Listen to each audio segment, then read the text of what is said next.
Hello. I thought it would be good to share a couple of my New Year's resolutions and prayers, um, and I do believe that they go hand in hand. Resolutions are things you say trying to get better yourself, and prayers are things you pray for God to help you get better, and I think they go hand in hand. The first and foremost is to get better discipline. I said lust was one of my signature sins. Sloth is the other. And it's very easy to just go in the status quo. It's very easy to just not do what you need to do to get better. And I mean, I want to get more of an exercise routine, because that's the one thing, steady exercise, that I haven't done to fight anxiety and depression. I want to get better in the Word. I want to have a more I want to have more time to study it, instead of just like in the morning when I think of it and before I go to bed. I have like 20 minutes of actual Bible study and maybe 20 minutes of prayer.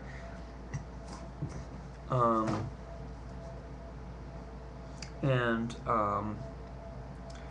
want to not deny the Holy Spirit when it nudges me.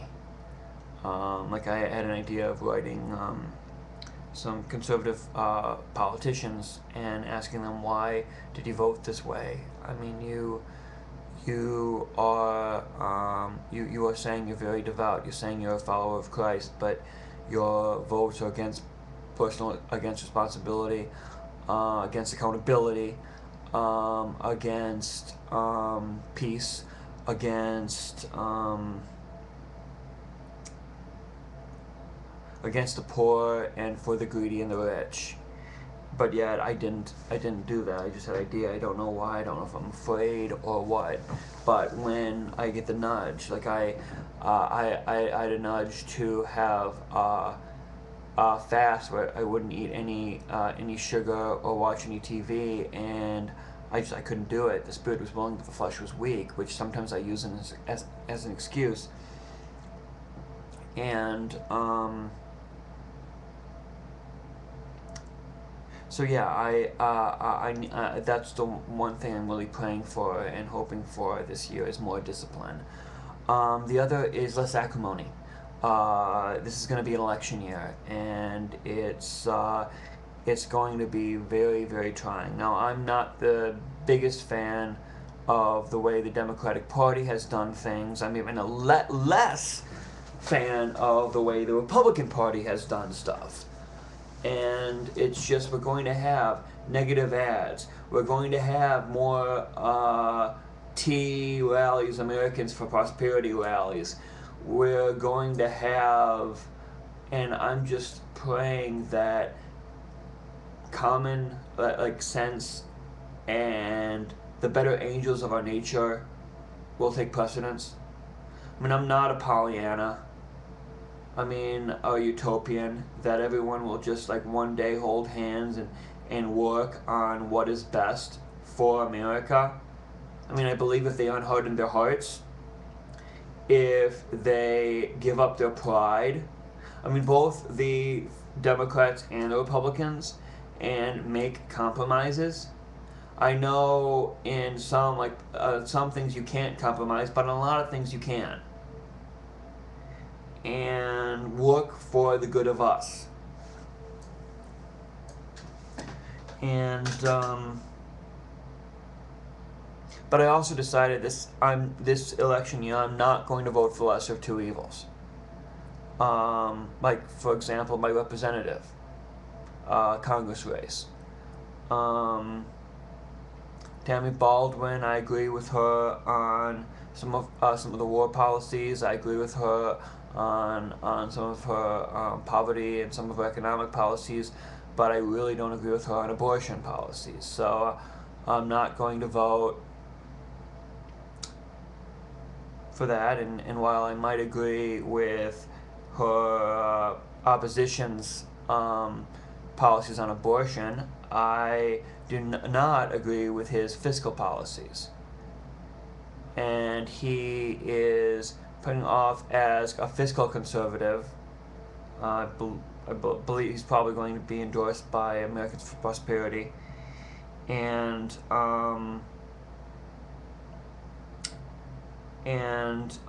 he's downplaying his social conservative roots, and I'm more of a fiscal moderate, to possibly even a fiscal economic liberal. And I'm a social moderate to conservative. And I am not going to vote for the lesser of two evils this year. I mean, I might not even vote. Because really the parties are, I mean, you don't really have moderates anymore.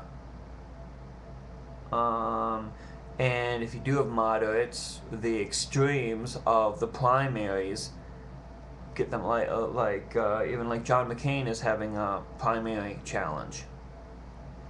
I mean, it's going to be really interesting. I mean, I believe either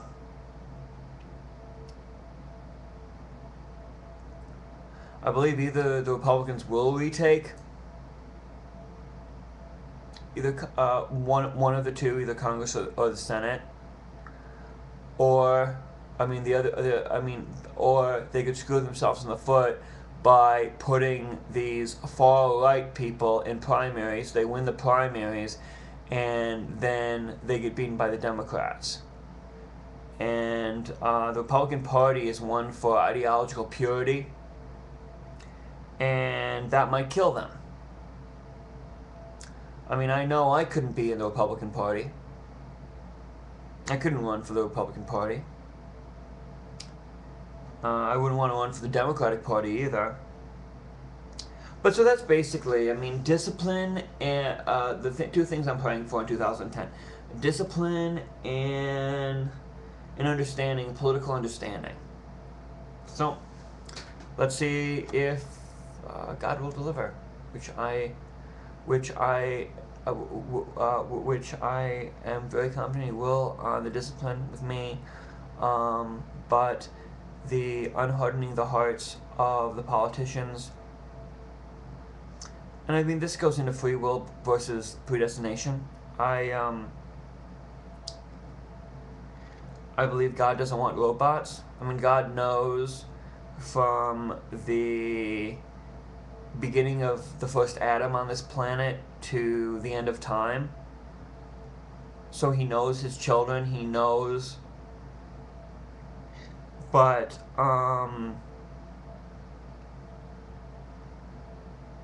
I do believe that it is a give and take. It is a relationship.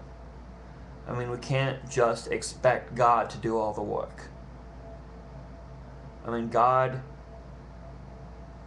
teaches us through the teachings of Jesus, through the prophets, how we should live. And